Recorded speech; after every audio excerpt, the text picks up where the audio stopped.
helping someone realize the potential within themselves. Because for me, that's the most important thing.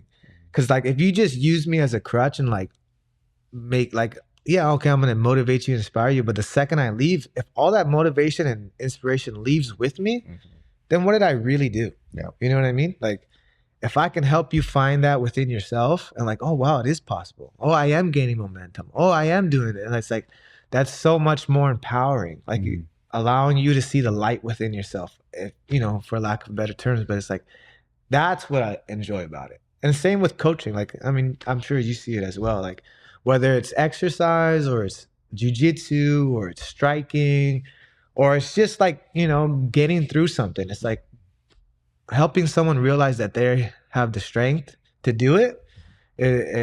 It's the most powerful thing for me.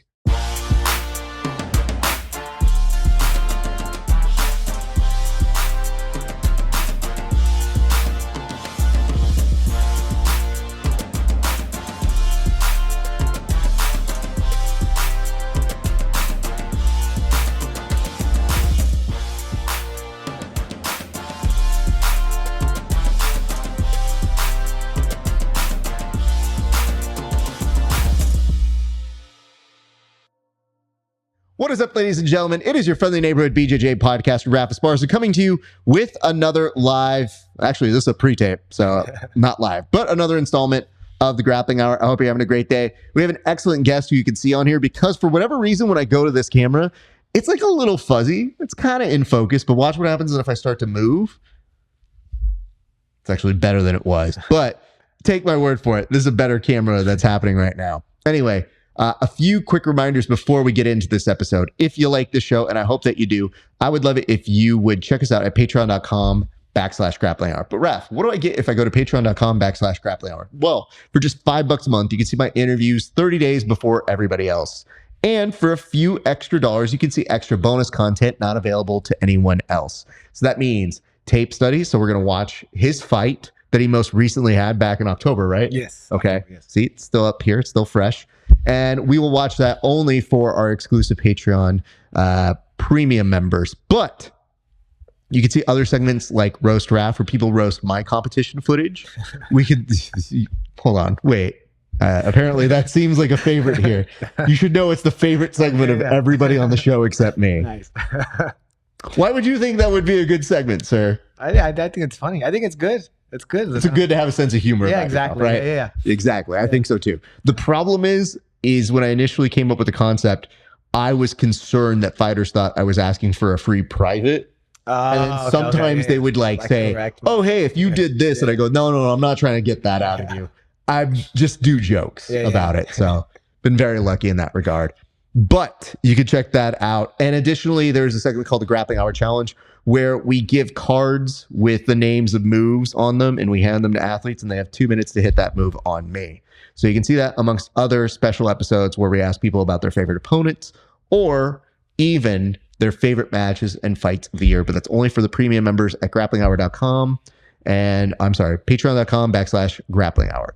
Additionally, my friends, you can like, comment, and subscribe wherever you're watching. And if you don't know what you want to comment on right now, by the end of this video, I will give you a prompt. So you don't have to go too far. I will give you something. I'm sure something is going to come up in our discussion at some point that you're going to want to chime in on. So there's that. Additionally, if you want to get some Grappling Hour merch, see this right here? If you want to get one of these, all you have to do is head on over to rafesparza.com/merch, get yourself a tank top, a hoodie, a t-shirt. And just so we're clear, if you are wearing a Grappling Hour tank top, we will not care if you're on steroids. It's our new policy in 2026. If you're on the bomba, it's okay. But if you're wearing a Grappling Hour tank, we're not going to call USADA on you. But if you aren't, beep, boop, bop. This dude tapped me once today. He is going to be called on that line. So just be aware that's what we're doing. Additionally, you guys, if you want to continue the conversations that we have here on the show, you can check us out on our Discord.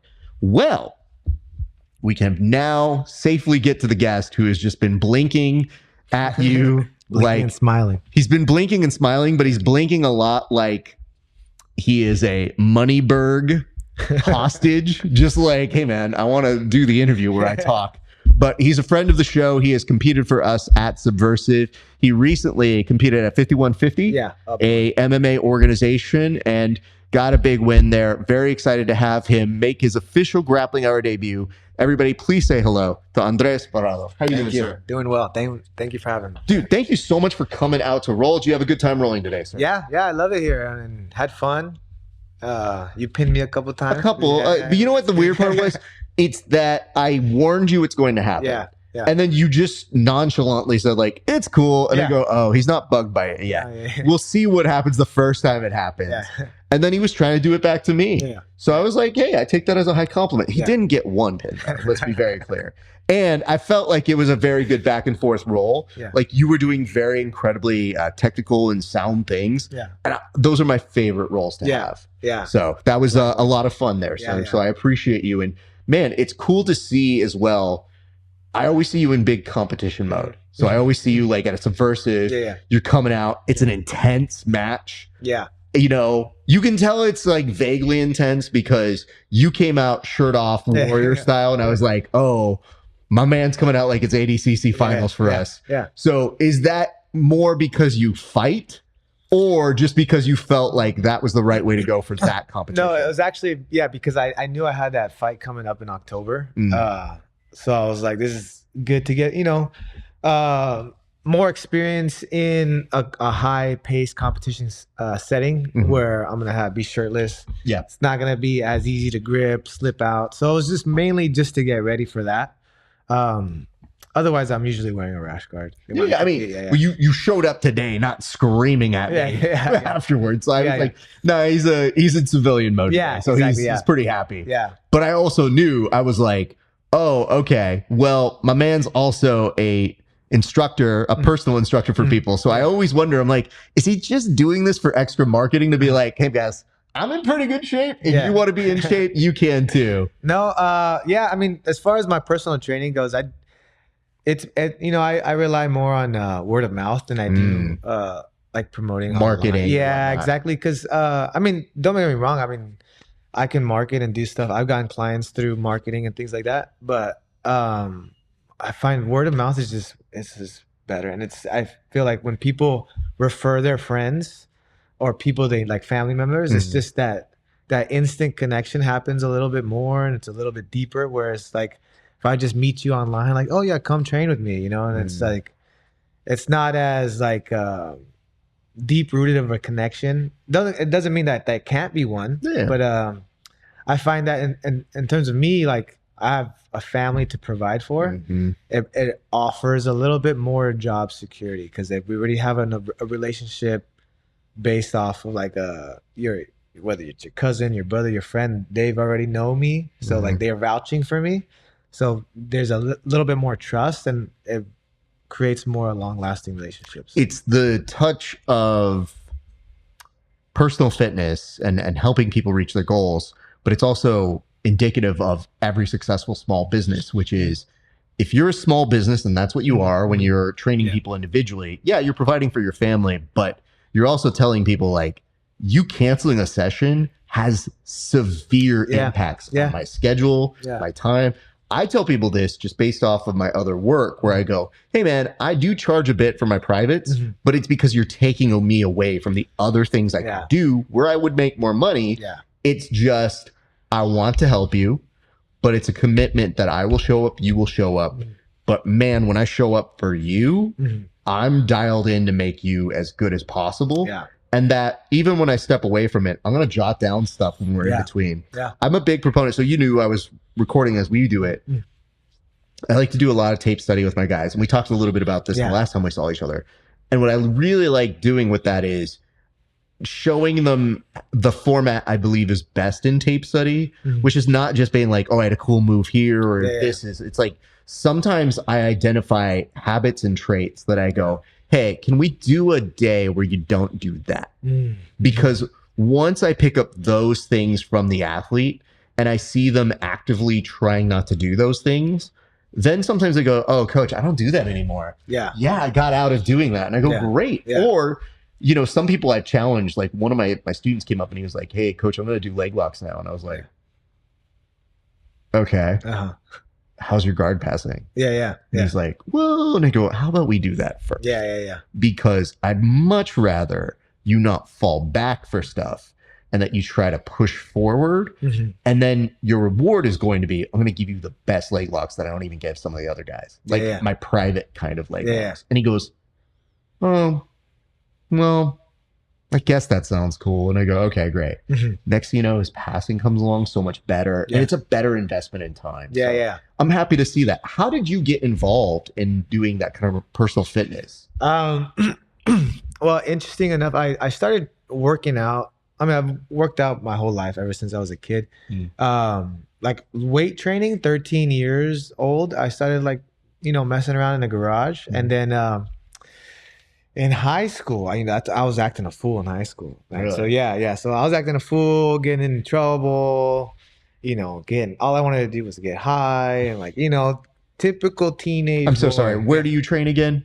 10th Planet. Okay, and I don't smoke weed. I don't drink anymore. He doesn't do any of that anymore. He's a good boy now. Yes.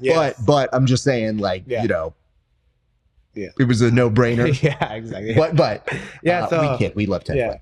So in high school, I was just messing around, and after I kind of grew out of that, and I was like, I want to get back into like, being super active, because I grew up, I did taekwondo, I played basketball, I played football, I played baseball, I skateboarded. So I was always active. And then when I was, being a high schooler, all that didn't matter anymore. It was just, let's get high, let's meet some girls, and let's play some video games. That's what I wanted to do.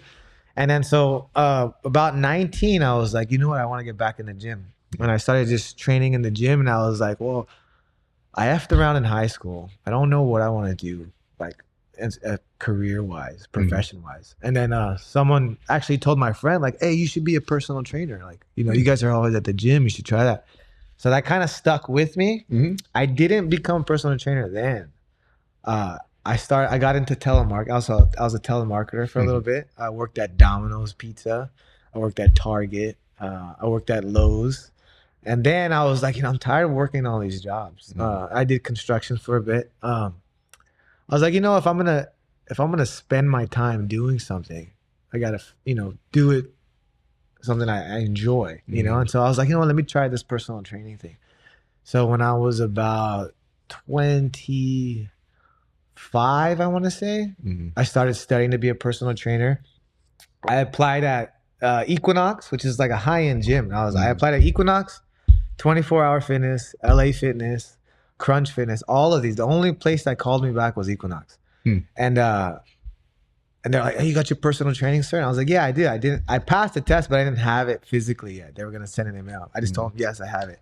The day before my interview, it came in the mail. And I was like, oh, yes. So I was like, oh, this is a sign for God. Like, this has to go well. It went well. I had to do like 3 or 4 interviews. They brought me on.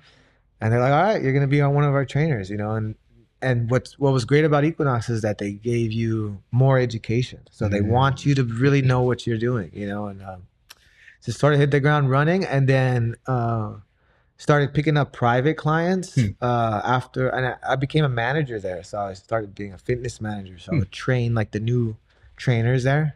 Learned a lot about sales, learned about building rapport, building connections, like all of that stuff. And then started building my own clients, and I was kind of done with the corporate gym. I quit 2 months before 2020 happened. No. So I quit. I was like, I'm doing my own thing. 2020 happened. Boom. Everything's shut down. And I was like, oh my God. But it was a blessing in disguise in that it was like, it's the fight or flight kicked in. It was like, you're either going to make this happen or you're just going to crumble. And I was like, well, I got to make it happen. I got 2 kids. At that time, I had 1, and then my wife was pregnant. So it was like, I was like, I can't. What am I gonna do? Just sit on my ass and collect, the government money, like, which was nice, by the way. It helped me out. But I was like, no, I got to make this happen. So online clients, training people in the parks, like all this, just hustling, and just been doing it ever since. So I've been a personal trainer about 10, 11 years now. Yeah. So good for you, man. Yeah. So I think the part that gets overshadowed in this, especially, is that you learning this connection is vital because it is everything. It is like people want a comfortability. Yeah. They want to be able to trust you because they're at their most vulnerable. Yeah. And when that happens, you know, you learn things from the big side, but then there's also stuff that you learn on your own. So you kind of like fuse stuff that you've done, stuff that you've learned over time. What has been like the most fulfilling thing that has come from being a personal trainer for you? Well, most definitely, like my clientele is it's funny because I've trained like, you know, men, women, young, older, but the ones that for whatever reason I just connect right away with and we have long lasting relationship is middle-aged men with kids. I just want to be able to play with my kids. Yep. And that's something for whatever reason, like it just it hits home, you know, like I connect with that. And it's like, all right, well, let's do that. And to see, you know, men who were overweight or had injuries, like I met this guy. He was like, you know, I have 2 kids. He's like, I'm out of shape. You know, I used to be in great shape. He's like, I wanted to say he's like around 200 maybe. And I was like, all right, like, let's do it. And then let's start working together. And he's like, oh, and he goes down to 190. I was like, let's try to go for 180. You know, like he's like, I don't think that's possible. He's like, we get down to 180. He's like, let's try to go for 175. Hold up. Yeah. How far did he come down from? I want to say maybe like it wasn't that bad. It was like 205. It wasn't that sure, yeah. But let's be real. Yeah. You and I both know, like, you can go down. Oh, dude. yeah. Like, especially if you've shown the habits that bring you down. This dude's like, no, man, that's it. But that's what I enjoy about. So for me, the I don't even want to call it personal training. I just want to say like the coaching in the sense is like helping someone realize the potential within themselves. Because for me, that's the most important thing.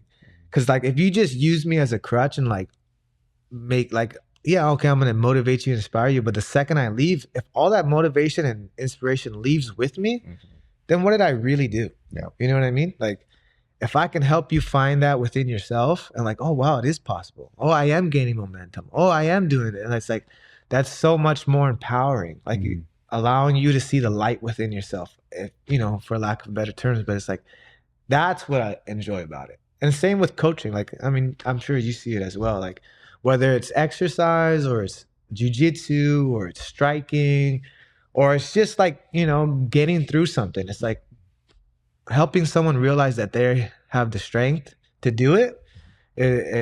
It's the most powerful thing for me. Absolutely. I'm a big empower your students to think on their own guy. Yeah. So sometimes they ask me something, I'll just be like, I don't know. And they're like, but you're our guy. And I go, I know the answer. Yeah. For me. Yeah. But that doesn't mean it's for you. Yeah. You know, and I like them messing around. One of our guys likes to do a lot of buggy chokes right now. And I've just been like, it's your own funeral, kid. Like, you can do it. Yeah. But, you know, at one point, I think you were throwing a buggy on me. Yeah, right? yeah. I just... Well, you were just trying. Exactly. You know? I wanted to see how you react. You wanted to see it. And I was like, you're light enough I can pick you up, sir. And I will tombstone you into this mat and with zero problems. And that's exactly what I tell them. I'm like, if I can pick you up and you try to buggy me, it's your funeral. Yeah. But for him, I like to tell him this. I like to say, do what you want if you can deal with the repercussions. Yeah. But if you're going to come complain to me that the dude beat you or that you didn't win the round, you shouldn't be doing that. Yeah. So like, I feel like my part as a mentor is always like, man, nothing is more fulfilling than when it clicks, the light goes on, but it's even better when they start coaching people. Yeah. And then they take that knowledge that you pass on to them. One of our guys, the guy who was like cleaning up around us. So shout out Z. Z's this really nice guy. He asked me, he was like, hey, can I sweep up real quick? I was like, I prefer it. I'm about to roll again. He goes, okay, coach, let me know if I can help out and do anything. And I go, that's not the problem. And he goes, and coach, just so you know, during my private, I like tell him stuff that you taught me. And I go, perfect, dude. Exactly. Yeah. That's exactly how it goes. You've competed, you've gotten that shine, you felt what it felt like to accomplish something on your own. Yeah. And now you're starting to like pay it forward. Yeah. So super cool to see. Yeah. And I think that's important too, is like not only seeing the light go on, but them recognizing that the light went on, you know? And then now they're able to hold themselves accountable to that. Because I always, growing up there, I was always heard the light switch, you can see the lights go on, but you can also see them turn back off. Yeah. And it's great to like, when you see the lights turn on and then they realize, oh, the lights just turned on. Now they have a choice, and then now they can hold themselves accountable to that. Yeah. And I think that's another great thing to watch too, is like, because like, let's say for example, if I'm training someone and I'm like, hey, I got to go on vacation, or, fight camp or something's really coming intense. Up. Yeah. And it's like, okay, well, what are they going to do without me? Like, they can now hold themselves accountable, and they come back to me because they enjoy like the relationship, not because they like, oh, I need you to train me. If you don't train me, I'm not gonna. It's like, no, I enjoy this dynamic. Like, I get to learn from you, but you're also helping me, grow, and like doing all that. That for me is what training or coaching is all about. Yeah, I've got a guy who does my S&C. He's out in Virginia.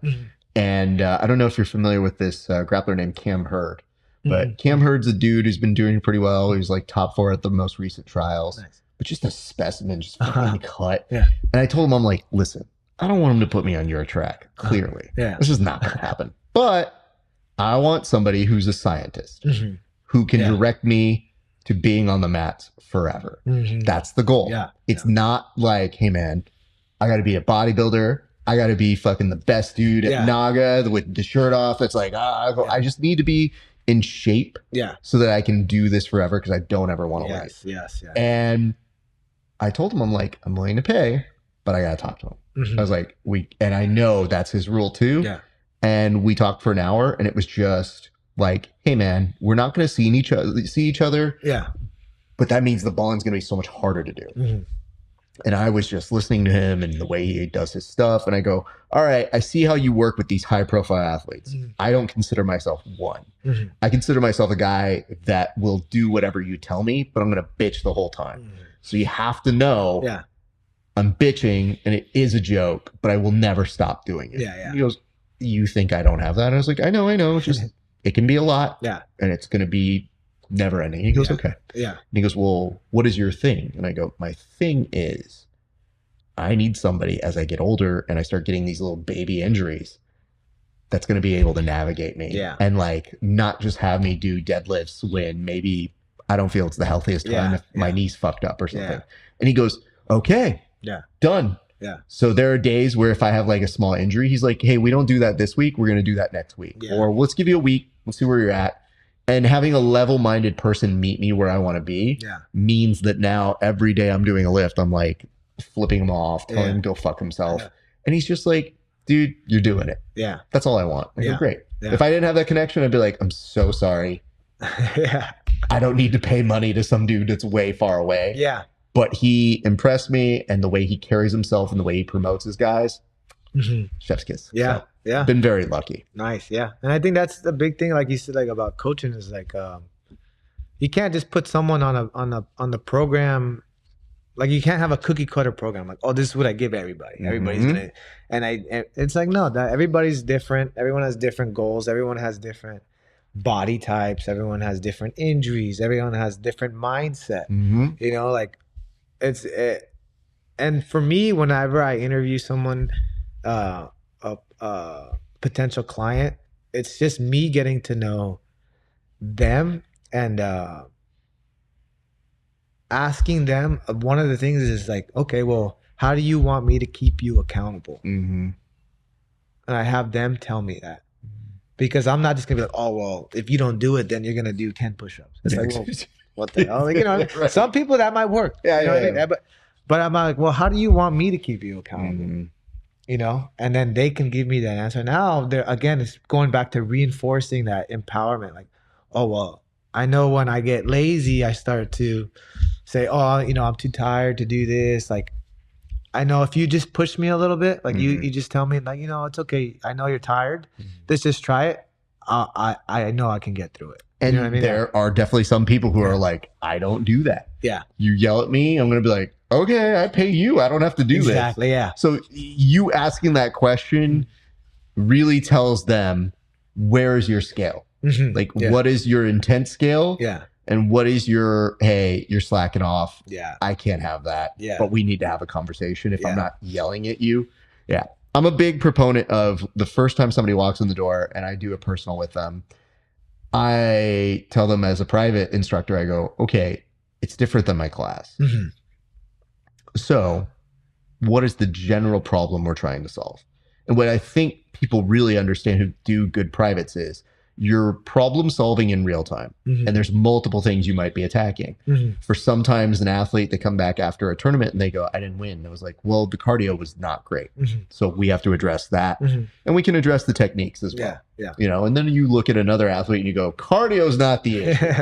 Cardio was Yeah. perfect. Yeah. It was you just didn't know how to get out of mount, Yeah. you know, and then you start working and troubleshooting them. But what I tell them is on the troubleshoot, there's where I want you to be this week, and there's where I want you to be in 6 months or something to that effect. Mhm. And I feel like the best personal trainers I've seen are identifying here's where we are, Yes. Yeah. and then how do we clean up these things to make you whatever fitness goal you want. And the weird part is there's not really a wrong fitness goal. Mhm. Yeah. So Oh, what's yeah. really cool for you is a lot of your clientele being these dads Yeah. are telling you this matters to me because of my family. Yeah. And I trust you because you have a family Yeah. that you're staying healthy for, Yeah. even though you do incredibly intense things to your body. Yeah. Yeah. So that's what they're like. I mean, if this dude's Yeah. still standing up after some of these fights, Yeah. I'm gonna give him my money. Yeah. And I think also, I enjoy, training like, the late 30s to 40s, even early 50s Mhm. clientele, because they're also, most of them, they're more emotionally intelligent, they're Mhm. mature, and they kind of like figured out, oh, well, this is really what I want. Like Mhm. versus like when I get newer clients, and not to say everyone's like this, but like the younger people, it's aesthetics. They want to look good. I'm like, wait, that's great. Like that's cool. That's easy. Like you go do reps. You know what I mean? And those kind of come and go. They come and go. But those other ones are like, I want to feel good. Like I want to know if my shoulder's hurting. We're not just gonna power through it. It's like, no, let's address this. Let's loosen it up. Because at the end of the day, if your shoulder's hurting, and we don't address that, when you go to pick up your kid, that's like, it sucks. You know what I mean? Like, oh man, like getting out of the bed and your back is sore, it's stiff. It's like, and then your little boy walks in, hey, let's go play catch.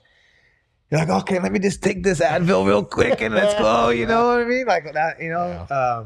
So like I have a client, he's recovering from a ACL tear, playing soccer.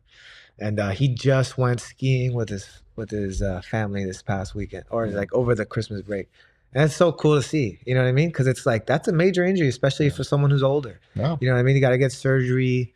You got to do a bunch of PT. You got to stay committed. You got to keep moving, because it's easy to get injured and just be like, well, this is life from now on. I'm just going to be in pain from now on. And he's like one of these guys like, no, man, I got to keep up with my kids. So for him to go skiing over the break, it was brought a lot of joy for me, because it's like, man, this is why we do it. You know what I mean? Because now I get to see him enjoy this time with his family, and it's like, man, it's powerful. And for me, like, I'm sure you see it as a coach. It's like, man, I didn't do anything. You did all the hard work. Yeah. You know what I mean? I'm just here to support you and do what I can. But at the end of the day, it's up to that person if they want to do it. I'm pretty regular on when I tell my guys, I just made fun of you for 10 weeks. Like, I don't know. They pay me to just make fun of you guys. That's my job. And they go, no, but you taught us stuff. I was like, yeah, kind of, but I really made fun of you guys. Yeah. So the fact that you made it through, congrats. You guys figured it out. Yeah.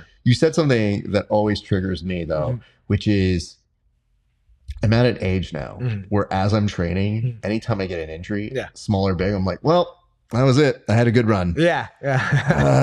Man, the shoulder sucks now, so I guess I'm not going to do jiu-jitsu anymore. And all I have to remember is you have to take the time off. It's not an immediate assessment. You're not a doctor. And even doctors have doctors. Yeah, so yeah. you have to like, okay, so Yeah. that means no training, which means my life has no value anymore. So I go through this weird, it's not even like a real full depression, Yeah. but it's like an anticipated depression, which is worse. Yeah. Because then you're just thinking out loud, like, okay, but like in 2 months, can I train? Okay, but like, how long does that mean? And most of the times, letting it rest for a week does wonders. Yeah. It's just, I'm somewhere in between motion is lotion and the realistic version of, well, jiu-jitsu people don't ever take breaks. So maybe I just don't train for a week. And convincing my brain that that's a real thing to do is god awful. Yeah. And the worst part is there's always somebody that shows up at the gym that I go, I really want to roll with that guy. Yeah. Or worse, I had one guy show up here that was kind of like wrecking our guys. And I was like, oh, I should fuck this guy up. Be an adult. Yeah. Don't train. Yeah. And I remember one time I didn't listen to myself. And I was just like, nope, it's worse. I reset the clock. It's another week before I go train. This shit sucks. So. Yep. I'm like that too. I'm like, it's hard. I know exactly what you mean about like the anticipated depression. Cause it's like, if I get injured or even when I'm sick, like last week, I was sick. I'm just like, this is horrible. Like, this is the worst day of my life. Like, I can't do anything. Well, you know what I mean? Like, to be fair, you were very kind. Yeah. Because you did message me. Yeah. And you were like, hey, man, I can show up. Yeah. But do you think this is smart? And I go, probably not. Yeah. And I had to tell you, you know what's great? Yeah. And you know this from your personal training side. When you said you couldn't make it, I 100% did what any personal trainer would do. And I was like, well, I got a slot. So I literally filled it. Yeah. And got another person to come do an interview. And I was like, I'm not losing this time. Yeah. I'm so short on time. Yeah. And you see all the stuff that we use for this that I go, it's here. Yeah. And then once I got the person to come in, I go, we're good. Take your time. Yeah. Do that. Nice. But little secret. Yeah. The week before, I was sick. So I went on vacation and I literally thought about it. And I go, well, a double negative means we're probably healthier if we train. And then I go, no, this is why we're all dumb. He's right. What if I get re-sick? That's an actual terrible idea. Yeah. So I did appreciate that. Yeah. The only thing that did mess me up, though, was like I was in anticipation of good rounds. And I was right. We had great rounds today. Yeah. But I like to pace myself. I will literally the day before choose not to have heavier rounds. Because I know I'm like, well, I'm rolling with you. So I've seen your movement. And then I saw your movement today. I'm 100% right. And I go, it's going to be a harder day for me. But I had turned down some rolls. And then you were like, hey, man, I can't do it. I was like, I shouldn't have turned them down. No. And then literally, I think it was at a time where I couldn't roll. There was only maybe a couple people at the gym. And I literally go up and was like, hey, man, sorry, we have to roll now. And they're like, why? I was like, because the guest canceled and it was going to be good training for me. Now I got to get it back. So, I feel bad. You made me kill a couple people. So, but we made up for it today. It was great. You know, you were phenomenal. I want to transition into just kind of what I've seen. Thank you for doing Subversive, by the way. Great personality, great everything. You fulfilled all your media obligations. Just really professional. And I take notice of those things. And, you know, now you get some one-on-one time, but I also know it's like, hey, man, you're waiting. I want to talk to you. But I wanted to give everybody 10-ish minutes of my time without rushing them. So as a result, I would see a couple people waiting on the side. I would be like, trust me, when you get here, you're going to want your 10 minutes. And you're not going to want me to feel like, hey, what's your name? Get out.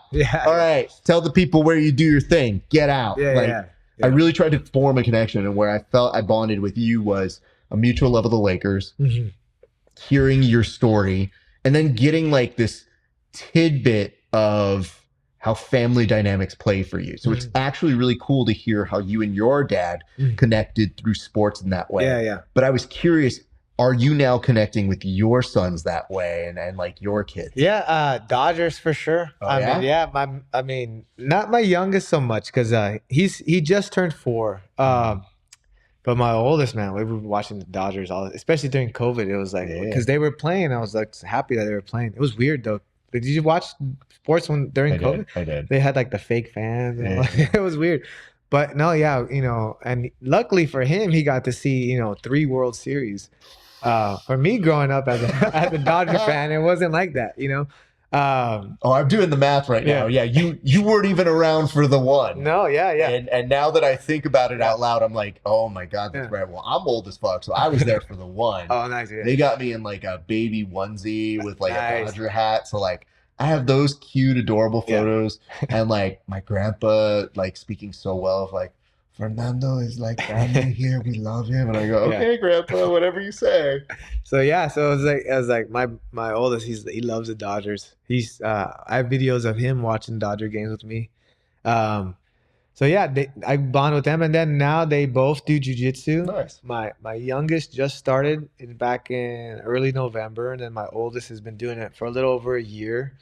And then he's been doing Muay Thai for about a year as well. Oh my God. Wow. So yeah, so that's pretty dope. Yeah, and it's cool to watch him do a lot of, I see when he like spars or like when he shadow boxes, he does a lot of stuff that I do because he's with me. So like I pick him up from school at 2, and then I'll take him either to my privates or when I'm teaching class. So he sees what I'm doing constantly.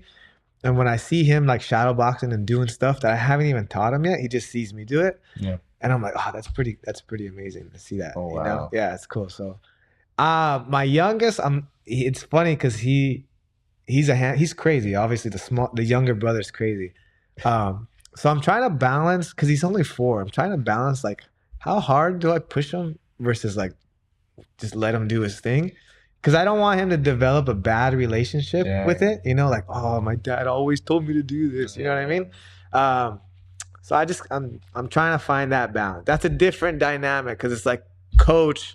Well, first dad, then I'm coach. And it's like, how do I separate the two? My oldest, we'll work on it. I noticed that he responds well to like if we'll do like wrestling, like King of the Hill wrestling with the class.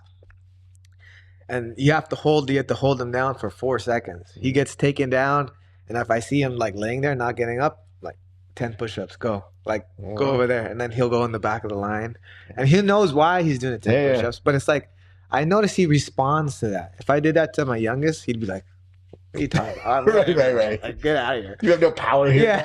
Yeah.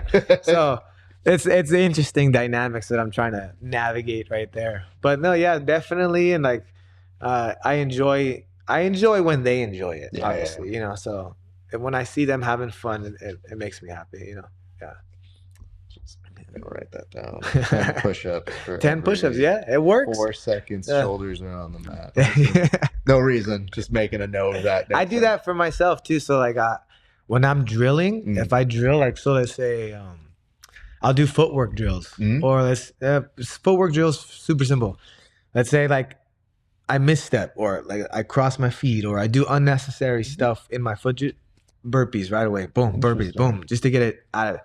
If I'm working on my jab, I throw the jab, it comes, okay, get down, do burpees. Like having a repercussion for something. So it just makes me more cognizant of when I'm throwing my jab, is it coming back? You know what I mean? Like I gotta focus on that. It's not just about punching, right? It's about, am I bringing it back here?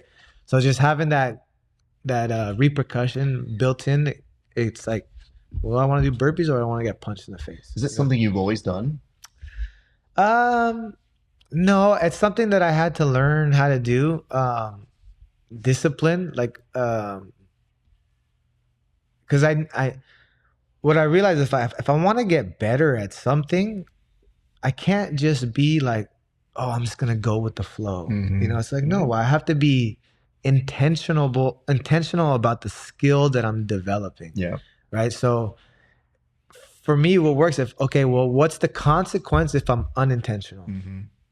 Right. That I got to figure that out. Well, if it's fighting or if it's jiu-jitsu, the consequence is I'm going to get smashed, or I'm going to get submitted, or I'm going to get knocked out. Right. Okay. So when I'm drilling something, let me create a consequence right away. So like, let's say I'm boom, boom, boom. Like my coach will do it too. Like if I'm sparring him, like he's sparring, he's like, don't drop your hands. I'm like, okay. He goes, you drop your hand, I'm gonna smack you. I'm like, okay. I drop my hand, bop. I'm like, what did I tell you? Don't drop. It's a similar thing. Like, okay, well, I don't have coach to do that when I'm doing my own solo drills. So what do I got to do for myself?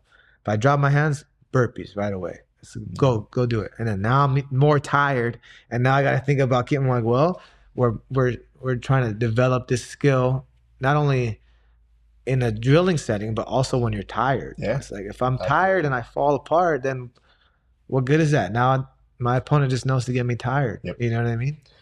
I relate to this in a different world. So I used to compete in speech and debate. So big thing for it. Got a full ride scholarship to go do that in college. Yeah. And I was a bit of a perfectionist. And you kind of have to be. Like, you have to have your speech down perfectly.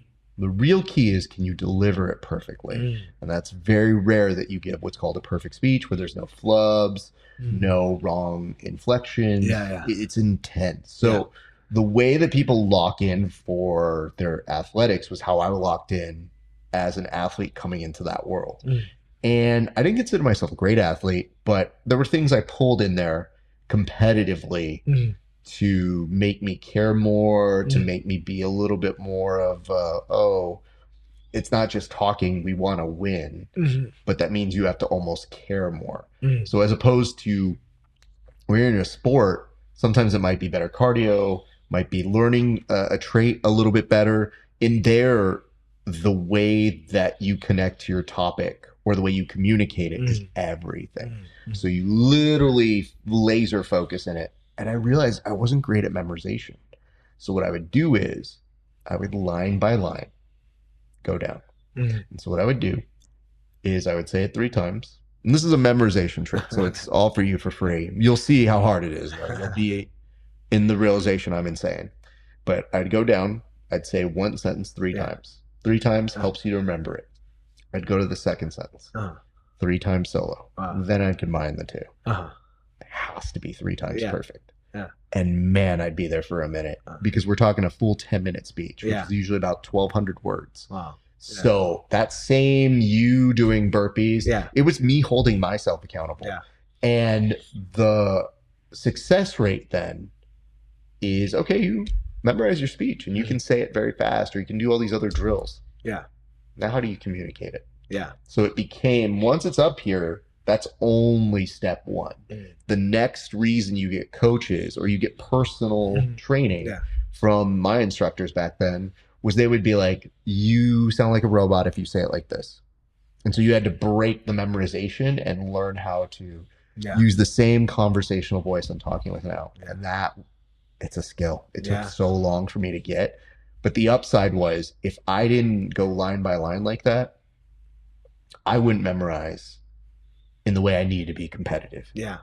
Especially when it was so easy to fall in line with other people who are world champions who could look at it and go, okay, I have it. And I go, I don't have that skill. So I would recognize I have to work just as hard to even things out, which is similar to what I know people say in MMA or Jiu-Jitsu when they go, that dude's just really good. The fuck? He's natural. Fuck that guy. I need to do way more work than he does. So that's why when I translated a lot of my stuff to Jiu-Jitsu, I go, okay, I'm not fast, I'm not as strong, but there's a science. So I'm going to work to make that science work for me. And, you know, hey, man, sometimes it's really effective. And then other times I have to go to the lab and be like, Andreas was doing this. I didn't like this today. And he was just passing. He said at one point, I'm going to go to the weak side. I was like, first of all, fool you. Both sides are weak, so take that. I was like, that was the one comment that literally got under my skin, because I was like, how dare you pick the weak side I have? Because I haven't even picked the weak side I have. It is because you kept giving me that other leg, and I was like, oh, he knows I want this leg. And every time I would try to backstep, you would like lay. Oh, I had a move where I knew, I was like, please attack that leg. Because I usually have a counter game.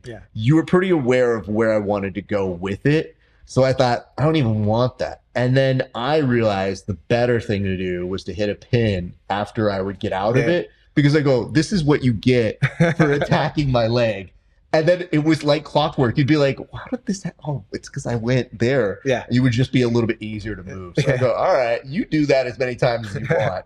I now know the timing. So once I learned the timing, I go, okay, noted. But yeah, once you said you were like, we're going to do a weak side, I was like, but wait, do I agree that's my weak side? I don't think so. And at one point I go, I think that's actually my stronger side.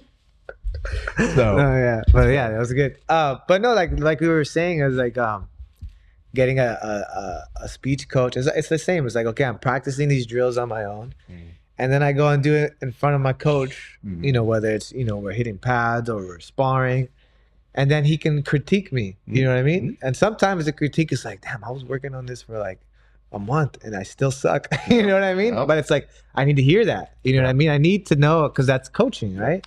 And it's the small details, the small details matter, and shout out to my coach, Jared Carlston, 10th Planet Burbank. It's like, it's such an honor to be coached by him, because he's so well-rounded, like, came up boxing, I think like his 9th black belt. So he's been in the game a long time, pro fighter. And it's like, I get to, practice all these things, and then when I'm in class, like, he gets to just like nitpick and like, okay, well, do this instead, or like, you're doing this really well, this is what you need to fix. And it's like I mean, what else do you want from a coach? Like, I don't need him to like, be like I don't know, like it's not a babysitter. Exactly. I don't need he's gonna, well, you went right, you should have went left. This is why.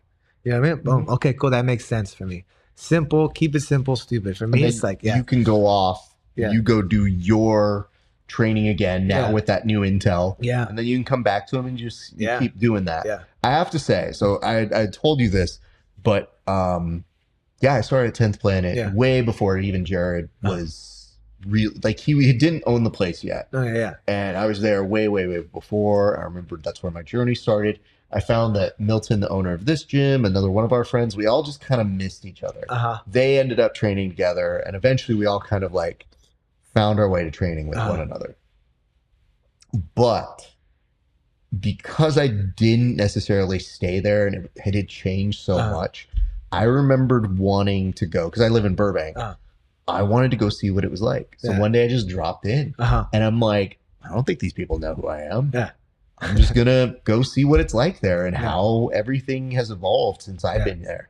And I think it was a day that Jared was teaching, and I just go, they're in good hands. Like, this is really cool to see. Like, I have nothing to do with this gym, but I felt so happy to see that he had taken over the gym at that time, maybe for about a year or two. And it was very welcoming. Everybody was very good rounds. And in the time since, some of my guys have competed against your guys' guys. And I've been like, damn, they're pretty good. Like, I've even, I think Chaz I competed against. Okay, yeah. Chaz, yeah. Fuck you, Chaz. He's really good, man. And he's only so gotten better, bro. Too. Oh, I know. It's like the worst part is when we got put in the same pair, I go, what am I supposed to do with you? You're so tall. And he and I now are of the old, where when we run into each other, it's like, hey man, are you doing this? And he's like, nah, man, I got injured. Or he came to me, I think, of one of the ones, he's like, are you doing this one? I was like, nah, dude, I'm just here to coach today. Like, I didn't have time. And I go, and I know if I'm going to roll with you, I better not be fucking fat and out of shape. And I just consider that nice group of olds who I compete with now. It's like we run into each other. We go, oh, what's up? Yeah. And I think one of the last ones I ran into him, I think he ran the table and he won it or something. And I just go like, oh, dude. I was like, what are we talking about, bro? I was like, I don't want to take that from you. You look great with it, Yeah. So he's very good people. But I had a lot of respect from going to see how it changed, seeing Jared at work, seeing the culture that was invested there, and then saying like, hey man, if I see people come from that gym, I'm going to know a little bit about them just in terms of how they conduct themselves. And I'll always be friendly with them. So it's been really cool to see that happen. Yeah, and I love it there. Like that's where I started during the pandemic. So I've been training coming up on 5 years. Okay. 5 years. And when I started there, it was like mainly like the one, because it was like right after pandemic or during pandemic. So only like advanced people were going, like newbies were coming, really. And like I would show up and they would be like, okay, we're gonna go into rubber guard, crack head control, we're gonna clear the head, we're gonna go chill dog, we're gonna do boom. And I'm just like, okay, I got it. And then like the next day is like, all right, we're gonna going to the truck, we're gonna hit this banana split, calf slicer, twister, then we're gonna take the back, rear naked. I'm like, dude, okay. Like, so the first things I learned there was the truck, rubber guard, and lockdown, because it was all like, you know, people like more advanced, and like that's all they were showing, like and heel hooks. Like he would just be showing these heel hook flows, boom, boom, boom. So when I first started, that's all I learned was like all that stuff. So I'm thankful for that, because by the time I started like getting a better understanding of jiu-jitsu, it was like, okay, I kind of know where I'm at when someone's grabbing my leg, you know, like, oh, okay, like I kind of know where I'm at when someone hits a lockdown or a rubber guard, and I kind of know how to do it to someone else. And then it was like, oh, okay, now this is making sense. Whereas like, you know, traditionally, you know, it's your first day. Okay, we're gonna teach you full guard. You know, we're gonna teach you knee slice. It's like, no, today we're learning, you know, 3/4 mount to samurai roll to the truck, and I'm like, oh, okay, let's do it. You know, but yeah, I'm very grateful for them. Yeah. So that was like your first day experience. Yeah. Okay, because when we bring on people for the very first time, we do origin story. So I'm glad you're getting into this. Yeah. That takes me to a couple additional questions. What brought you there? Like, what brought you to going that first experience? You mentioned you had a lot of different experience. Yeah. You didn't wrestle though in high school or college, or and like when you were growing up. So you were playing football. Yeah. Like all these other sports. Yeah. And then you find your way. So what brought you there? I always wanted to. So growing up, my dad was doing Muay Thai for a little bit, and I was like, oh, I want to do that, because growing up I used to watch, you know. We used to watch De La Hoya, Trinidad, like all, you know, like 90s boxing. Like we would go over and we're like, oh, like it's just a fun time. Like everyone's watching the TV and like everyone's cheering. And it's exciting, you know, and watching like De La Hoya Vargas, you know, like those fights were great. And it's just like, man, like, so growing up, I always wanted to have that type of like martial arts, combat, competitiveness. And for whatever reason, I never did it. Like in my 20s, I never did it. And I was like, you know, I want to do it. Like I started, you know, hitting pads a little bit, and, you know, and then it was like maybe like 2019, I started like really like kind of looking. I was like, oh, I should join a gym. You know, I should join a gym. And then pandemic hit, and everything's closed. I was like, damn it. You know, like, because I was like, oh, I can go do jiu-jitsu, because I was looking at 10th Planet downtown, and I was like, oh, everything's closed now, and for whatever reason, like, I was just obsessed about it. And you know, like you get more obsessed when like you take something away. It's like, oh, well, now you can't have it, so now you're like thinking about it even more. So that was it. And then I was like, you know what? The second I see these doors open, I'm signing up. So then my friend was training at 10th Planet pre-pandemic, and then one day opened back up. I saw him post, and I was like, oh, what, it's open? I'm like, okay, like send me the information. He's like, all right, here, text this person, Manny. He's like, he'll get you in. So I texted Manny. I was like, hey, I called him. I was like, hey, I'm thinking about joining. Like, he's like, yeah, come by for a free trial. And this was still during the time, it's like he didn't want to get sick, because he's like, oh, COVID. He didn't want to get sick. So I was like, should I do it? Should I not do it? You know, I have a baby. Like, I don't know if I get sick, if they get sick. And so I was just so obsessed about doing it. And I was like, you know what? Let's just go do it. Let's go. And then that just kind of went through it. So doing Taekwondo as a kid, I didn't stick around long enough, you know, to become a black belt. And that kind of always bothered me. Like, why did I stop? You know, like, so then when I joined jiu-jitsu, I was like, I don't care what happens. I'm gonna stick around. I want to be a martial artist. You know, that's what I want to do. You know, yeah. So I hit the ground running, and I started doing competitions like my second month of training, and then I was like just doing a competition either every month or every other month, and just falling in love with the process of learning about myself through competition. You know, because my first competition, I went up against like this 16-year-old kid, like a wrestler kid, and he beat me on points, and I was so gassed. Like I was like, I was gassed. I left the mat. I sat in the corner of the competition, like just found a bench, and I just sat there for like 20 minutes. And I was like, I don't think this is for me. Like, I don't think this is for me. Like, I was just sat there and I was just like, damn. And I'm like out of breath. I can't breathe. And I'm just like, if you looked at my face, it would look like I'm the most depressed person you ever saw. And then they called my name again. Like, all right, you got to go. And I was like, I don't think I can do it. And then I was like, you know what? Fuck it. Let's just go. And I went and I won the next 2 matches. Yeah. And I was like, oh, maybe I can do it. So that was a little indicator too. Like, we were talking about this earlier too, about in certain training sessions when your body just wants to give up, but you keep going. It's pretty amazing what you can do. Yeah. You know? So it's like that. Your brain, for me at least, it's going to tell you something, but you can choose to listen to it or not. Your body's going to feel a certain way, but you can make that switch and say, you know what, we're going to go do it. Yeah. And then for me, I get amazed. I'm like, oh, damn, I have a whole other gas tank to go. You know, like it's pretty amazing. So, yeah. So here's a flip side of the coin. So this is the first time I competed. That was where I met Chaz. And I also met another lifer friend, this guy named Eddie. They've competed against each other as well, because all of us olds, we run into each other all the time. So I had my first match. Now, mind you, I've been doing jiu-jitsu for a long time. I just never was interested in competing. I was like, I don't care. Yeah. And then one day, one of the kids here was like, I want to compete. And you go, okay. Yeah. He's like, where do we compete? I was like, well, there's a Naga coming up. He's like, okay, cool.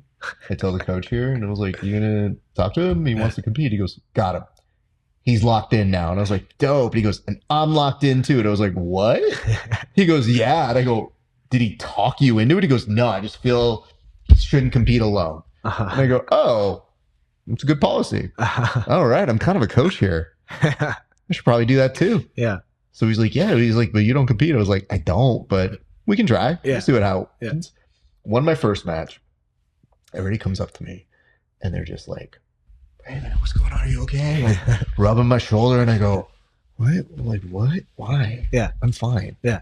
And, you know, I come off the mats and I'm getting ready. I was like, all right, well, I'm in 2 divisions, because that, like an idiot, I signed up for 2 different weight. No, plus 30 and plus 40. Yeah. I don't know why, but I said, like, if I've never competed, I might as well get the most out of it. And I didn't quite know how it worked. So after that very first match, everybody's coming up and they're like, are you okay? And I go, yeah, I'm fine. I didn't see a photo of myself until much longer.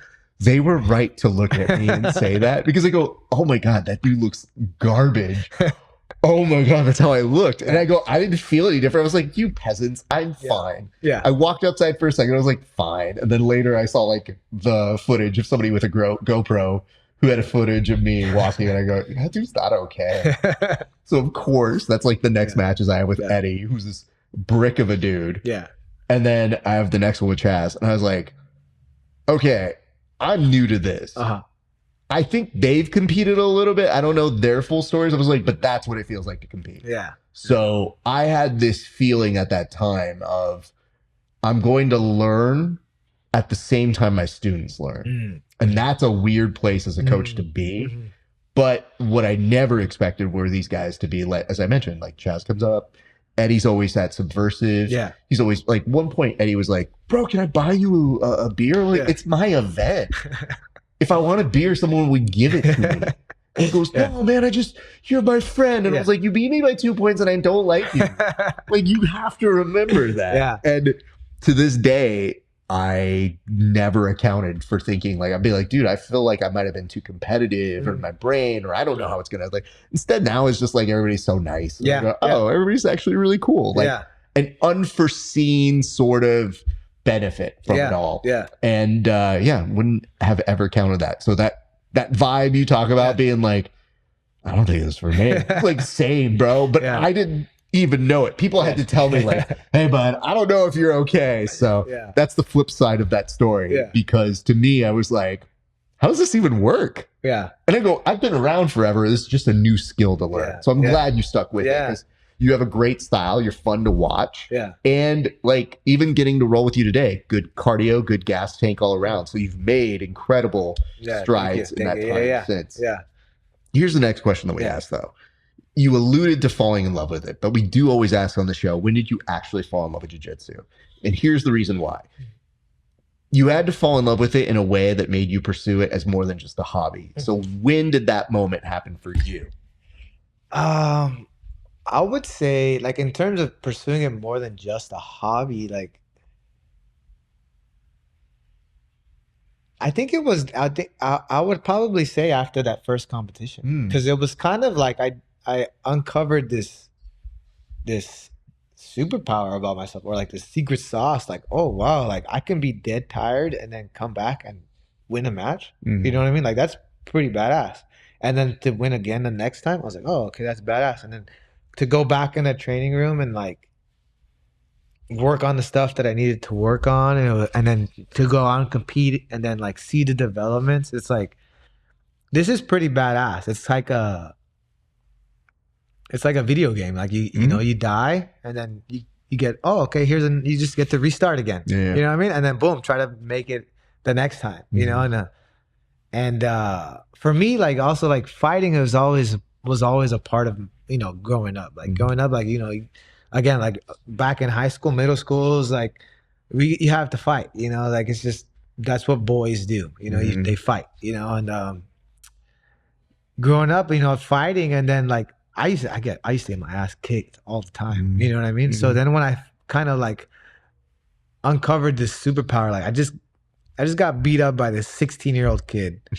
I'm like, I'm contemplating my whole life right here, you know, in the corner. Yeah. And they're calling my name to go do it again. And then I go do it. And I'm like, oh shit, I can actually do it. Like, that's pretty badass, you know? And I think that's when I was like, okay, I gotta get back to training. Cause when I first started, I was doing 3 times a week, and I would go home in pain every night. Like, why am I doing this? My forearms are just dead. My biceps are dead, probably from squeezing too hard, you know? I'd just be in pain. Like, I couldn't even drive home steering the wheel properly. I'd go home, I would have ice packs on both my arms, and I'm like, oh, I can't move. Why am I doing this? And so I'd do like Monday, and I asked people, like, how long does it take to get good? They're like, you just got to keep coming, bro. And so Monday, Wednesday, Friday, and then I was like, okay, let me try to add one more day. So Monday, Wednesday, Friday, Saturday. And I was like, okay, well, let me try to add another day. Monday, Tuesday, Wednesday, Friday, Saturday. Well, let me just go every day. Well, let me try going twice a day. You know what I mean? As well, let me try 3 times a day. And I was like, oh, 3 times, I don't want to wake up at 6:30 a.m. I want to sleep. So I found for right now, my schedule is twice a day, every day, besides Sunday. Sunday, I rest. You know, yeah. Sunday is time for family. I rest. Every other day is twice a day, 2-hour sessions each session, sometimes longer. But then it just started becoming a part of, like, you know, who I am and what I do throughout the day. You know, so now it's like I have my private clients. I have so I'm in the gym all the time. Then I'm teaching classes. Then I'm training. So I'm like, all I do is spend my time inside a gym. So it's like great for me. Like, I love it. You know, it's like, it's not work for me. It's not like, this is enjoyment for me. I'm in here, I'm training, I know, like, whether I win or lose in competition, it's like, at the end of the day, I'm constantly evolving and getting better and better. And I'm just living my life as a martial artist. And I think that's great. You know, I'm not living my life as like, I'm a fighter or like I'm a jiu-jitsu. I'm just living as a martial artist, because that's what I get to pass on to my kids. You know what I mean? Like, and I think that's great. You know, that's a good perspective. I tell people competition is just intel gathering. Yeah. So it's hard for me as I direct these kids at the very beginning, because I go, I don't care if you win. I care if you get better. Yeah. Yeah. A gold medal is dope. You should want it. I want you to win if you can, but I'd much rather you develop a skill better. Yeah. So, like I say, a lot of it comes down to me telling our guys, like, hey, if you're comfortable going out there to test if you can do this or that, and you know maybe there's a risk you don't win. Yeah. That to me is way more important. Yeah. Because, you know, when you start developing these skills, it's just like, oh my goodness, like, you're going to go way further. A gold medal at a white belt tournament isn't going to feel the same way as a gold medal and a blue or a purple or a black belt. Yeah. But you don't get there unless you get these reps. Yeah. And sometimes if you get rewarded along the way and you get like a medal as you go, hey man, that's progress. That means we're working toward a long-term goal. Yeah. But I've seen some of these guys just be like, hey man, I just want to win this tournament. I'm good. I'm like, I don't think that's true. And you know what? If it is, cool. Who am I to tell you it's not a good goal? Yeah. So I've had some of these guys chase medals and I go, it's very similar to when people would show up in my speech room when I was a coach then. I'd be like, do you want to win or do you want to be good? Mm-hmm. And they go, okay, well, I want to win. I'm like, great. I'm going to teach you how to win. Yeah. So that means we're going to adhere to a lot of points. Yeah. Yeah. We're going to be very particular about learning rule sets. Yeah. But we're going to spend so much more time trying to make sure you win. Mm-hmm. Yeah. Somebody's like, I want to be good. I was like, okay, you got to understand you might not win all the time. Yeah. But that you're trying to be maybe your own coach one day or coach other people. Yeah. That's a long process. Yeah. So then you'll be in for the long haul. I like that. Yeah. And I think it's important too, like, well, like first, like for me, it's like, okay, well, I want to win. Well, why do I want to win? You know what I mean? What is that? What is the win indicative of? Is it indicative of does it like acknowledge my skill level? Does it acknowledge just my, grit? Like, it doesn't matter. I'm just going to go out there and win. It's like, so like, I think understanding why you want the outcome you want allows you to, one, understand yourself and what happens if you don't get that outcome. Yep. I was like, okay, well, I want to win because I want to, feel good about myself. It's like, okay, well, let's focus on that a little bit right there. So if you don't win, you're not going to feel good about yourself. So the win shouldn't be you shouldn't rely on that win to feel good about yourself. You know what I mean? And so like understanding for me, like the more I get to know myself, like for me, this is what I do is I try to get to know myself constantly. Because as we grow, right, we're going to notice new things about ourselves, how we respond, how we react to certain situations in life. And the more I can understand that, then I can start to look at the landscape that I'm trying to walk on and navigate a little bit better. If I don't know myself and I'm just going aimlessly wandering around, then I'm not going to learn anything. Yeah. You know what I mean? And then, but also knowing myself, it allows me to turn that switch on. Like, okay, now I want to be competitive. Like, boom, I want to go in there and win just because I want to prove to myself that if I turn it on, I can do this. Yep. You know what I mean? Yep. And like that, when it's fight time, that's boom. It's like, it's no longer like skill building time. It's like, boom, we're going on. We're turning it on. Like for me, like this, I was going on a walk the other day, and what I do is I like to go to walk and contemplate things. And I go on a walk and I'm like, okay, I have all the tools to paint. Now it's time to paint. You know what I mean? Like that's what I'm getting into with my fighting. It's like, it's no longer like, oh, can I do this or do that? No, it's just, we're going out there. We're going to go paint now. Like we're going to go perform. Like, and I think that's exciting for me. It's cool. It's like, I don't have to like play this like second guessing game. It's like, no, let's go. We got the tools. I got the broad stroke. I got the fine line. I got this. Here's the canvas. Let's go paint now. You know what I mean? And I think that's where you get to have a lot of fun with competition too. It's like, of course, now we want to win. We want to be competitive, but we also get to create something beautiful as we get that win or as we go out there and compete. You know what I mean? And like, we can do the most we can. Like the way I look at it is like, I'm responsible for the work. God's responsible for the result.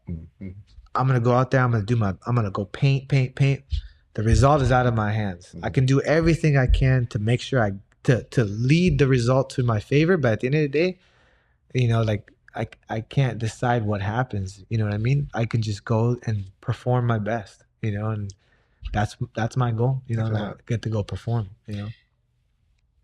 The weird thing to me is that, you know, I hear you say this and it's so an embodiment of the third thing that I would tell people. Because somebody would hear those two things, they'd be like, well, why do you have to be good or win? Yeah. Why can't you do both? And I was like, hello. Yeah. You're going to go far. Yeah. And I go, great, I know who I have. Uh-huh. And so really, it doesn't mean that you can't flirt between all three of those different things. Yeah. It just means that sometimes certain personalities are like, I always have to win. Yeah. And I go, if you stay that way, what is your worth when you don't win? Exactly. Yeah. Okay. If you're always the guy who's good, don't you want to win sometimes? Yeah. Winning feels fun. Yeah. It's great. It's why some people do it, is because they're competitive. Yeah. They have to show that they're better, they're dominant, they're this. I go, there's a place for that. Mm. But if you learn how to stride the line between both, there's gonna be days where you're gonna have to learn how to navigate those things. So you learning in your fight business, because I didn't have fighter you rolling with me. I had fun you rolling. I had technical you rolling. And that allows for a very fun game. And it's part of the reason why I don't put on a clock. Is I just go like, all right, if you have something, I don't want to be rescued.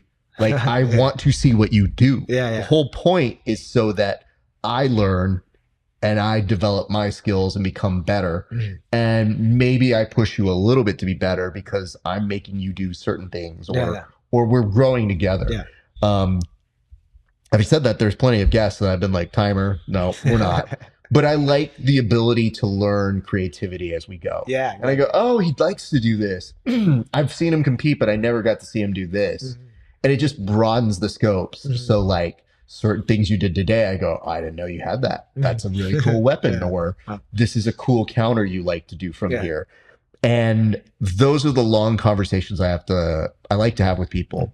So hearing you say this really cool metaphor, I'm glad you had that epiphany, because it explains why in your last fight, you painted kind of a violent canvas. So in that particular thing, what did it feel like when you stood back and look at the painting and the canvas that you did at that last fight? Well, that one is interesting because I was coming off of a loss and I was like, you know what, like that mode, I had to flip that switch. I was like, you know, I'm going to go out there and win. You know what I mean? Like, just trust in my skills, just go out there and win. Like, don't hold back, you know? And, it was just, I had to turn that switch on of like that competitive. It doesn't matter, just go out there and win, you know. And it was fun to see because, like, again, like I like learning about myself, and like I not in the sense of like, oh, I'm so amazing. It's no, because like if I don't know who I am, then I can't, one, get to know other people, or two, I can't help other people. You know, like I gotta know who I am, you know, and to thy own self be true, you know. So like if I'm not paying attention to how I respond to certain situations, then how am I gonna grow and learn? So like being able to be like, you know what, let's go out there and win, and seeing how I respond to that mindset. And I faced challenges in that fight. Like I was doing really well, and I thought the ref was gonna stop it like 3 times, and I got so tired from punching him, and then he took me down, he took my back. And I was never in danger, and I was calm the whole time, but I was like, okay, well, now I got to work out of this. I'm tired. I got to work out of this. I don't know we have one more round. I'm like, okay, make a decision right now. Are you going to finish this fight in this 3rd round, or are you going to let it go to the scorecard? I was like, I don't want to let it go. I was like, all right, so let's go. That's the mission. Let's go finish the fight. And I was able to finish the fight. So it's like, it's just, and I get to learn that stuff about myself. I get to learn when we go put the foot down on the gas pedal, boom. This is what happens. When they make a comeback, oh shit, how am I reacting to this? Okay, calm down. Okay, I decide, let's go back out there and let's finish it. Okay, boom, let's do that. It's like very similar to my first jiu-jitsu experience. Like I freaking went all out, I'm gassed, I'm on the floor. Like, how am I gonna respond to this situation right now? You know, and from my first jiu-jitsu, I was like, well, let's go do it again. They're calling my name. And then I saw I had that second gas tank. And I was like, wow, that's a learning lesson for me. I get to find out a little bit more about myself. Same with this fight. It's like, I know I have the second gas tank. I know I have the 3rd gas tank. Can I stay calm enough to make sure that I use it appropriately? You know what I mean? Because that's another skill. It's like, okay, we're on our second gas, or we're on our 3rd tank. Are you just doing some random stuff because you have energy to do it? Or are you know, being intentional and smart and calm about what you're doing? And that's, again, like another learning part. I was like, okay, I was able to stay calm and intentional was what I was doing. I wasn't just like, oh, I got this energy still, I'm just gonna go, ah. It's like, no, okay, keep your hands up, find the shots, you know, be smart, don't go crazy. So yeah. That's funny because you say all this, but then I see like this ridiculous photo of you. Like you look insane in that photo. And I go, yeah, no, for sure. That's the guy that's like, I flipped the switch on. Because I go, brother, I've never talked to that guy. I have talked to the very well-adjusted, very polite you. Yeah. I rolled with the very nice and polite you. Yeah. I saw flashes of it. The only time that really... I'll break a little bit of news here. The only thing that really happened in the roll that kind of threw me was when you were on bottom and you started bringing your elbow up and protecting yourself. Literally, like, I'm not trying to hit you. What are we doing? And I go, it's a good habit to have. Yeah. So maybe we're sparing you from some burpees here. Yeah. But I just thought it was like, there's no way my hand is crooked up at all like this. So I don't want to break you of your next thing that you're doing. Yeah. But I just had to jump back because I almost disengaged. Like, bro, are you good? And then I started thinking, I'm like, do I have to engage? Because usually if somebody's doing that, you're ready for somebody to amp it up. And I go, I'm here with a mixed martial arts fighter. And if the Winter Soldier part goes on, are we fighting and are we still doing the interview afterwards? So I'm happy to report you just go like, hey man, it's just a habit. Yeah. It was funny because right when I did it, I was like, why do I have my hand? I was like, it's just a habit. Sorry, man. But yeah. It's okay. I don't mind it. It's good practice. But I just thought like, I wish he would tell me if he does want me to hit him because I would probably still turn it down and be like, whatever you need, dude. But don't plan on me hitting you hard because this is just a very friendly roll. Yeah. And even then, we had joked about it after. We're like, we escalated the perfect amount. Yeah. Where it was like, oh, you're going, okay, I can go a little more. Or this. Yeah. It wasn't like a 0 to 100. Yeah. Because I thought, I'm like, I want to be here for a minute. I want to see the full finesse of your game. I don't want to be done in 5 minutes and being like, well, we're both wrecked. Yeah. We treated that like it was a final. Yeah. And I guess now we should do the interview. So and I like that when we did get the intensity going, it was still very technical. Yeah. Like that's what I always try to keep conscious of. Like is if we're going all out, like even like let's say I'm training, I always try to stay technical, like no matter what. Like I don't try to just do some reckless. I'm just gonna fucking blast W off the mat. You know, I don't care. It's like no, like I gotta, you know, because like how you practice is how you play. You know what I mean? And like in a fight, technique's gonna go down because your adrenaline's going up like crazy. But the more technical I practice, the more technical it can be in the cage. Absolutely. You know what I mean? So it's like that's for me. That's key for me because I know my cardio is there, my aggression is there, like all of that. And like if I can stay technical, then I'm in a good place. You know? Yeah. And good for you because it is a good skill to have. Some people will identify, if I roll with them, they might identify they're younger and they can get away with some strength. And I go, okay, we'll do it. Yeah. Like I didn't come into this thinking I had more strength than you, you know? So do whatever you want. So I just always try to tell people, do whatever game you want to do. It's up to me to respond how I want to respond. Yeah. And I just felt like it was good rapport. And at no point was I thinking like, hey, he's just doing this. And when it did look like you were going to do it, I did yell at you though. Because when you were about to do this cartwheel pass, and I was like, bro, I'm just letting you have the pass. And you stopped mid cartwheel and I go, thank you. Because there's no reason on the footage that we have here. There should be a cartwheel pass after. I'm like, bro, just take it. And then instead I go, I don't want to be disrespected on film by somebody who's like, hey, I do cartwheels. Look at this. Yeah. Well, it's funny because I saw it and I was like, I think I can cartwheel right now. And I saw it and then you just let the knee shield pass. And I was like, I guess there's no need for a cartwheel now. To be fair, there have been plenty of people who have cartwheeled and I've caught them with some nonsense. So I was like, I don't even want to catch that. Like that would make me mad if I did catch you with some bullshit. Because I go, I wasn't trying to do this and you were showing off. So I felt like I had to show off too. I try to rein in my nonsense. Okay. So the big why for you though was that you had this culture of growing up with your family where they'd watch fights. So that's a big reason of Yeah. why you made the jump to fighting. Yeah, and it was yeah, exactly. Because I was always, as a kid, I was like, I want to be that. You know, I could do that. I could do that. You know, and I just never got into it. And I was like, you know what? Now, I started when I was 30. You know, I'm about to be 35, and I was like, look, man, like I got a decade here where I'm like, I can push it. You know what I mean? Before my body's gonna be like, dude, what the hell are you doing? So I was like, I'm like, let's go for it. You know what I mean? And my goal is to go pro as an MMA fighter. It's not. I mean, again, like I'm gonna see where this goes. You know, I'm just honing my skills. I'm just doing the day-to-day work and seeing where it goes. But you know, I'm not expecting like, oh, in 10 years I'm gonna be the greatest in the world. Who knows? Maybe, I don't know. But I want to. For me, I want to prove myself. Like growing up, I always said I could do it. If I don't try right now, then the rest of my life, I'm always going to wonder what if.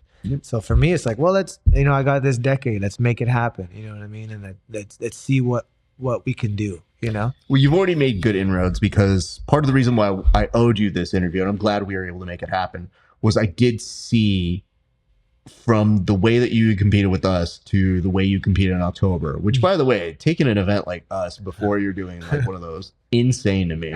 But it shows me you're staying active. And then the very dominant way you came back, I was like, dude, that's a real dog. Like, that's a dude who deserves his post-interview moment, because to me, it's learning from what mistakes you made, going back, making the adjustments, and then saying like, jiu-jitsu's fun, but I am trying to fight. Yeah. And then when you go in there, it's like, hey man, when you needed it, you could call upon it. And that fight looked awesome. Thank you. And it was cool to see that result. We keep eyes on everybody at Subversive. So if you've competed with us, we really do try to look out and say like, what are you doing? Yeah. You know, Corvin Allen just won a title the other day. So I literally just always look up stuff, and seeing you have success somewhere else only brings a smile to my face. And I just thought like, good for you, man. So especially when I saw the highlights, you know, the Instagram that you put up for it, I go, oh, that was even better than I thought it would have been. That's awesome. Because I'm like, dude, you look dominant in the other clip I think I saw somewhere else, but very good pressure, very good performance all around. So you have this next event that's happening January 31st. Yes. What can you tell me about this event? Because I've only seen clips that are designed for FOMO. And as it is, I'm like, that looks intense and crazy and like 5 different things. But what is it? Yeah, so it's a new event called Sundown, and there's gonna be 5 fights. And they're gonna have like food vendors. It's curated, I think it's called like Mama or something. And they're gonna have a headlining DJ afterwards. So I guess it's gonna be like an after party, like club thing. It's inside some warehouse. It's like right in the Arts District by the train tracks. The warehouse looks like you're probably gonna need a tetanus shot afterwards. It's like, it looks super like underground, like straight out like out of Fast and the Furious type thing. But yeah, man, I'm kind of like on the same boat as you. I don't know too much about it. It just sounds like it's gonna be some fights and a party afterward. But yeah, they hit me up and they're like, hey, we got this event coming up, you know, are you interested? And I was like, yeah, you know, I gotta stay active, you know. I didn't do anything over November or December. Holidays, family stuff happened. So it's like, you know, my wife was like, you're not competing during the holidays. I'm like, okay, you know, that's the fight I don't want to lose. Like, I don't want any part of that fight. You know what I mean? I'm going to lose every single time. So I'm like, all right, cool. But then they're like, oh, it's January 31st. I'm like, all right, let's do it, you know? So I got that fight coming up. And then I got a boxing with elbows match coming up. Elbow Fight League. Shout out to Elbow Fight League. So hold on. Yes. Can you describe what this is to me? Because I'm a grappling guy. Yeah. And you doing this was enough for me to be like, hold on, what are we doing here?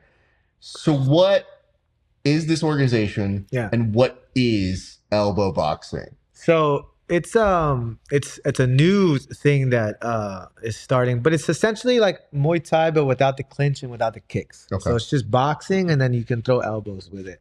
It's gonna be in a ring. So it's I guess this year is like a trial run for the sport, and then next year, if it does well, then they're gonna keep doing it. But this event, it's part of, I think, like a 3-fight series. So it's a tournament style. So the first matchup is going to be March 7th. Then the next one, I believe, is going to be June or July.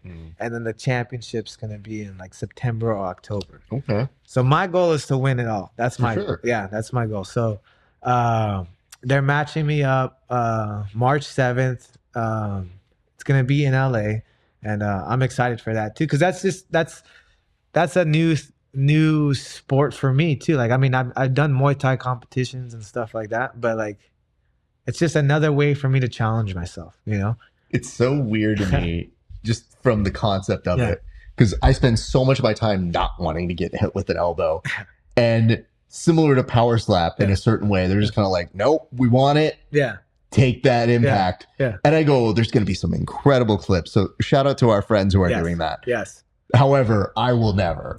But I'm sure I'll go support in some way and give bigs ups to our friends there. And now that I know you're involved, that's dope. Yeah. My brain couldn't fathom it, but I know if I talk to any of our Muay Thai guys, they'd be like, yeah, that sounds dope. I'm in. Yeah. Whereas I'm like, nope, I train the one thing grappling. This makes sense to me. Yeah. Fighting, sure. Yeah. But when they had started playing together on like power slap, I go, why would anybody do that? Yeah, power slap is crazy. I don't know about that. For sure. But at least this is like, all right, you're boxing. Yeah. And you can slip that in. Yeah. That's cool. Yeah. And for me, it's also like it's another stepping stone for like going pro, you know, eventually. You know, like we're gonna have to use elbows. So it's just another way to hone in on my skills, you know. Well, if you really look at the extensive way you've competed, you'll have had jiu-jitsu tournaments that you've competed at, Muay Thai, high impact jiu-jitsu tournaments. Like, I figure the weirdest part about us at Subversive is you can go to a tournament, but can you perform in front of 500 people that are clearly hearing a DJ play, loud music talking, incredibly crazy atmosphere at a church, which I would have never guessed. Yeah. And then saying that's not the same thing as going to a high school. Yeah. And beating somebody up on some mats that are questionable at best sometimes. Yeah. And also you got all these high level people. Like you got Eddie Bravo. Yeah. Gabby Garcia in the crowd. I mean, Gabby Garcia was also a surprise to me. Yeah. It's like you got all these people in the crowd. You're like, oh, dude, that's Gabby Garcia. That's crazy. You know? And like, so you get all these high people, eyes watching you, you know? And like, for me, it's fun. Like when I get out there on a stage, like I'm not thinking about the crowd. I hear them, of course, but it's not. My focus is my opponent. Yeah, of course. You know what I mean? And like, so that doesn't really faze me at all. But like, yeah, being able to go do that, it's pretty badass. Let's put it this way. I feel like it's in the in between. If you're fighting, it's a good rep check to understand you are somebody who doesn't get rattled by that. Because sometimes if you could just go to fight, that'll change you. And we saw during the pandemic when they took away the crowd, everything hurt that much more. Everything was a little bit different in how people fought. So crowds make a significant difference, and our crowds tend to get pretty rowdy. So you have a high impact grappler like you going up against another high impact grappler, people are going to get feisty.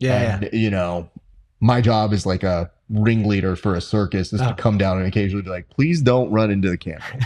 Please, everybody throw your trash away. Everybody be responsible adults. Yeah. Because I will murder you all if you do anything wrong. Yeah. So I'm glad that, and then again, MMA.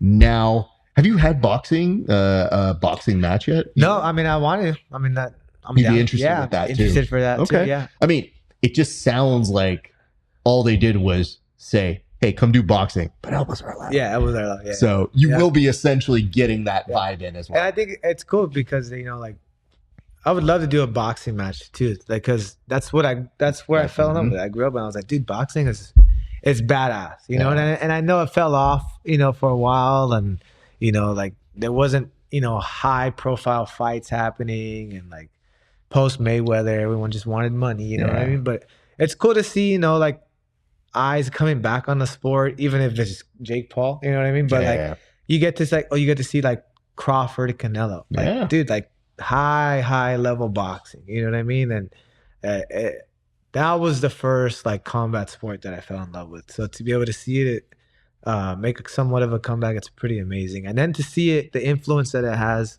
in MMA, like more box, like Ilya Taporia coming out, Yeah. boxing everybody up. You know what I mean? And like Max Holloway, you know, and like all these things, like you get to see the boxing inside of MMA a little bit more, especially because it's been so wrestling dominant lately. But when you get to see someone who's a great boxer, it's like it's amazing to see. You know. Well, we'll definitely have eyes on you for those next events. Sir, what I'd like to do right now, we're going to put a pin on the conversation, but that is your camera right there. I would love for you to look directly at it, that one right there. Yeah. And feel free to shout out any friends, family members who helped you with your last fight. Shout out any teammates or any sponsors who take care of you and make you the fighter and grappler that you are, sir. Well, first off, thank you to God and Jesus Christ, my Lord and Savior. But shout out to 10th Planet Burbank, you know, my home gym, Jared Carlston, Manny, Josh, and then shout out to CMMA and all my training partners there. Chad George, Dave Waters, Coach Gima, Josh Barnett. I know Coach Victor Henry. I mean, and then my training partners there, Wiggy, Ricky, I mean, everyone there, Mateus, like everyone there is great, and they helped me so much. And shout out to all of them. Shout out to my other gym, Sacred Fire in Sylmar, where I teach and I coach at. And we get, you know, great people coming in on Friday nights. If you're ever in the area, open sparring Friday nights from 7 to 8 p.m. And shout out to my wife, the biggest sponsor of all. Yeah. Very good, Yes. Very good to end on that Yes. Yeah. one. There was this other gym that you have been promoting. I don't know what they are. The Sacred Fire. Is that the Sacred Fire one? Sacred Fire Where Strength is and that in? That's in Sylmar. So Sorry, Sylmar. I teach there. And then I'll get open sparring there on Friday nights that I run. But so what's really cool about Sacred Fire is that we work with schools. So we go into schools of rough neighborhoods and we bring boxing or some type of MMA element to them as a way to like get obviously physical aggression out.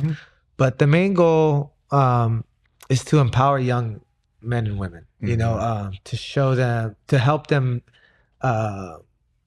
see some self-worth that they have and stuff. Because growing up in a rough neighborhood, it's tough. You know what I mean? Like you got drugs and you got the streets. You know what I mean? And you guys don't need to know much. I mean, everyone falls into drugs or streets if you're in a rough neighborhood. So being able to be a positive role model and to work with Sacred Fire, that's our whole goal, is to be able to show young men and women that we can be something with our life. We don't have to turn to the streets. You can make better choices. We can make better choices. And if you want to fight, you can learn how to fight. You know, and the idea is, if you really want to learn how to fight, we can find ways to put a real fight for you. Yeah, exactly. So you're not just fighting, being a bum, because you have some beef with somebody one day. It's like, hey, man, if you're gonna fight, get paid for it. Yeah, that's what I like to tell guys. Anytime they start doing that, or you see these young kids acting up, you'll be like, get paid. Yeah. Get paid to go fight somebody, and then guess what? It means you have to train. Yeah, and it means you have to go with other people who are gonna vouch for you. And nobody's going to vouch for you if you're an asshole. Yeah. And if you find a team where you're an asshole and you can be one, God bless, you found your tribe. Yeah. But for the most part, you can go to most martial arts gyms and someone's going to check you real quick. Oh, yeah. And when that happens, that humbling is just so great, especially for these young kids where you go, I bet somewhere deep inside of you is a good kid. Yeah. You just don't know how to be a good kid.